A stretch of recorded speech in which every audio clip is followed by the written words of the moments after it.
Did I ever tell you the definition of insanity? Welcome, welcome. I love the Far Cry franchise, and I hope you don't think I'm going too far when I say I don't think there's been a bad game, which is quite a feat for a franchise, really. So I thought we'd have a little go at ranking them all. So here's my little list, starting in ascending order with Far Cry Primal. Released in February 2016, this is probably the most innovative in the series, as they took Far Cry 4's map and then set it millions of years in the past. And not only did they have some stunning visuals, but they really researched the time, trying to make it look like it would have done in the period with the right animals. They even put in a prehistoric language as well for the immersion. It's definitely a feat, this game, but for some reason I just didn't click with it. Don't get me wrong, I liked it. I enjoyed progressing from hunter-gatherer to tribal leader. I liked battling and taming the animals, using the spears, the clubs, the bows, the arrows, and using my tamed animals against rival tribesmen. And the graphics, I've got to mention again, it just looks stunning. But I just miss the gunplay and the English language and the vehicles. What can I say? Maybe I'm just a heathen. This list is only based on my opinion, so don't be shy, let me know yours in the comments.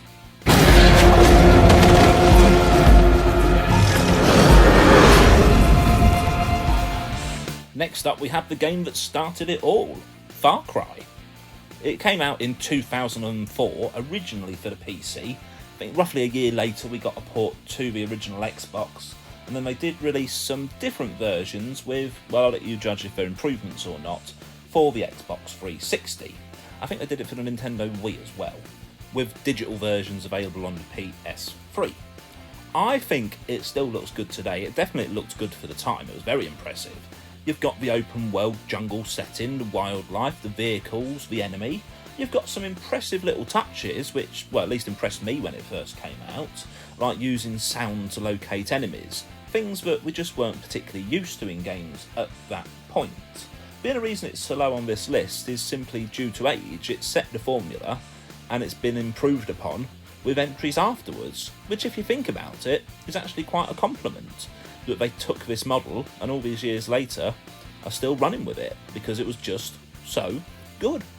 From the world to the gunplay to the character evolving throughout the game. Just avoid the film made on it, trust me on that one.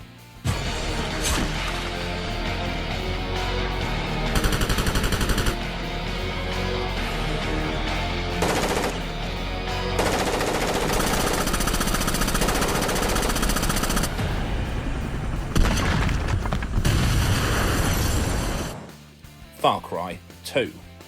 Graphically much superior to its predecessor as we went into the 7th generation of consoles. You find yourself in an African country and, oh no, you're smack bang in the middle of a civil war.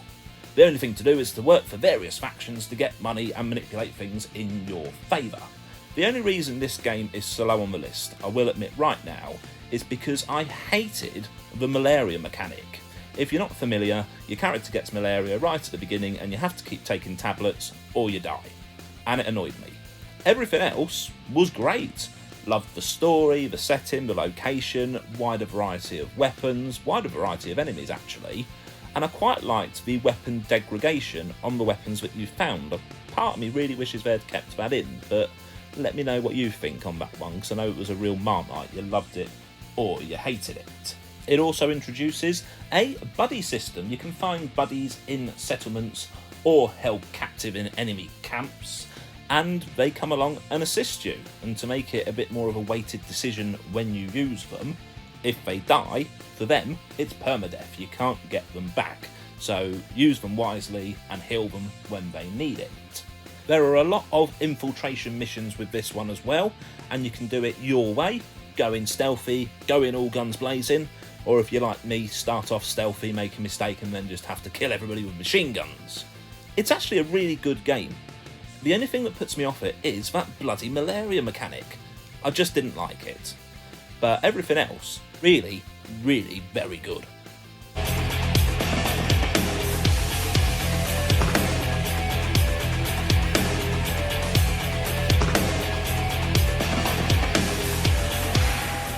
Far Cry 6.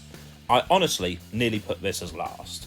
Not because it's a bad game, but I was so hyped for this game, and then when it came out and I got my hands on it, I felt let down, I felt disappointed, almost like I've been misled a little bit. I couldn't click with the protagonist Danny in any way, don't know why, just couldn't. Giancarlo Esposito, and I hope I'm saying that correctly, apologies if I'm not, as the main villain should have been one of the best in the entire series, but he just wasn't used enough. And I thought we'd be having a lot more urban guerrilla warfare than you actually end up having. Story aside, however, being the most recent game in the franchise, it looks amazing, especially on current gen consoles. Loved the selection of weapons and the customization. Loved the improved selection of vehicles. In fact, you can even ride horses on this one as well. And I really liked the companions. I mean, you can send an alligator in to chomp on your enemies. What's not to like there? It also included a new notoriety meter, which I thought was a nice modernisation and extra touch, which I hope they carry on to the next game. So it's certainly not all bad. Far Cry 4. Now, some will describe this as Far Cry 3.5 because there wasn't much innovation from Far Cry 3. But since when has more Far Cry 3 been a bad thing? It's not. Pagan Min is a good villain. He's not Lars, but most villains aren't. He's one of the greatest video game villains ever, in my opinion. He's still a good baddie.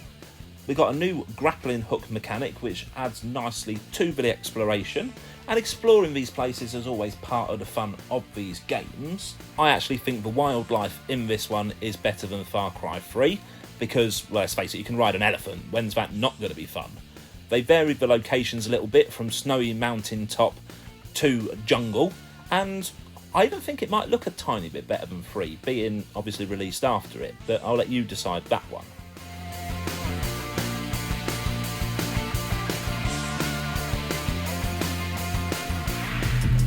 Before you showed up, everything was great.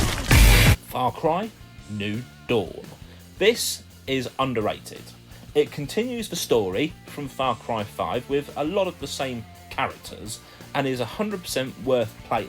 However, do play 5 first, you'll get a lot more out of it. The baddies here are a pair of twins who you've just seen. Now, they're not the most intimidating compared to others, but I think they're actually some of the most human antagonists in the series. It's still in Hope County, but it's got a Mad Max feel to it now. I won't say why, because I don't want to spoil 5 for you if you've not played it. From the cars to the weapon crafting, it's got a completely different feel to it, and it is absolutely brilliant. Also, you meet a lot of the characters from Far Cry 5, who were very well flushed out, and it continues to do so. It rounds off a lot of stories. It gives you a satisfying conclusion to most of the characters' story arcs started in Far Cry 5. And I absolutely love this game. I mean, Far Cry plus Mad Max. What can go wrong? Wow. Far Cry Blood Dragon. It's basically DLC for Far Cry 3, but it is so good. If you like 80s style action films, rejoice, look no further. This is absolutely perfect for you. Well, it's perfect for me, and I love that sort of thing. The music, the aesthetics, it's all got that perfect feel to it. They've achieved exactly what they wanted to set out here. They've got simplified systems from Far Cry 3, it plays well though of course, and the Blood Dragon itself. It's a massive dinosaur that shoots lasers from its eyes. How cool is that? It even inserts a bit of non-PC humour into it, so the jokes are actually, funny. The only downside with this is physically, you can only get it on a compilation on the Xbox 360, and to my knowledge I think it's only available as an NTSC area as well. However, fear not, it's available digitally on the majority of platforms, and last time I checked it's not too expensive either. Please do give this a go. The developers were given a task, create something unexpected and that can stand on its own, and boy did they deliver. Just look how good it is. Sergeant Rex. Power. Colt. And he's He's here to save the world.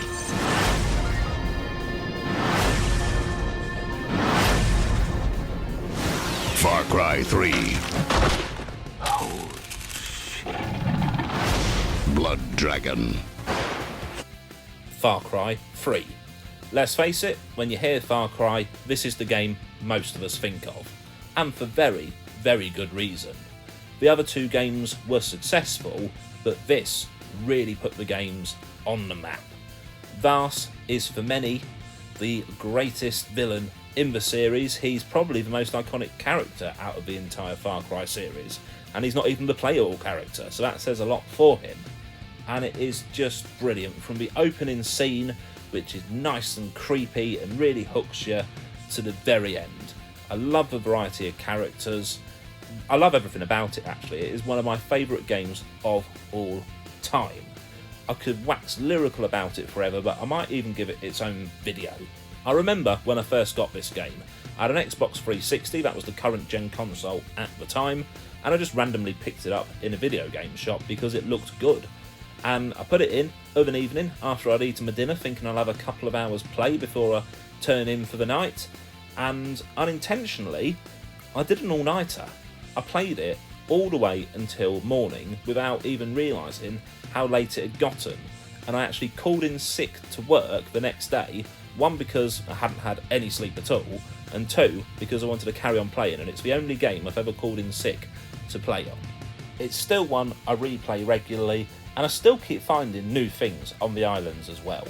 If you haven't played it, or you haven't played it for a while, now's as good a time as any. Did I ever tell you the definition of insanity?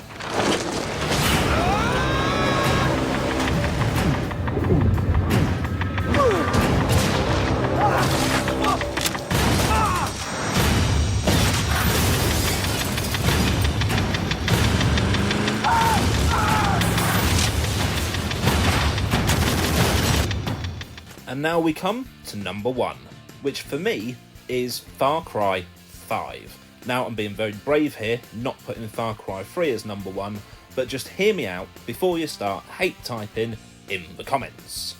You see, I love Far Cry 3, but for me this is just 1% better. First of all, love the location of Hope County. Like how you can see it as its own character and how it's been spoilt by the evil cult. And by exploring the houses that have been abandoned, the bunkers, etc., you can get a feel for the residents there of how it affected them without even meeting them. Speaking of the cult, Joseph Seed has got to be the most genuinely creepy baddie that I've come across in the entire franchise. There's just something about him. He's just genuinely very, very creepy, which means he's played very well. The recruitment system, where you can have people fighting alongside you, adds even more variety to the gameplay. Far Cry's always been you can approach missions in your own way, and this adds even more to that. And speaking of the other characters, I was so invested in the NPCs and their story, the reason I bought New Dawn was mainly because I wanted to see how their story ended. I was that invested in the NPCs, which has got to mean that this game is something special. Add into that the fishing side game is one of the best fishing simulator games that I've played, and if nothing else, there are no radio towers. The vast majority of the map is available to you from the very start, and all of that adds up to what is, to me, the best game in the Far Cry series. Let me know what you think. As I said at the start, this is all just based on my own personal opinion, and I'd love to know what you think is the greatest in the series, and if you agree or disagree with my order. Thank you so much for watching my video. I do genuinely appreciate it. If you want to press like or subscribe, I'd be very grateful for that too. And until next time, I'll see you soon.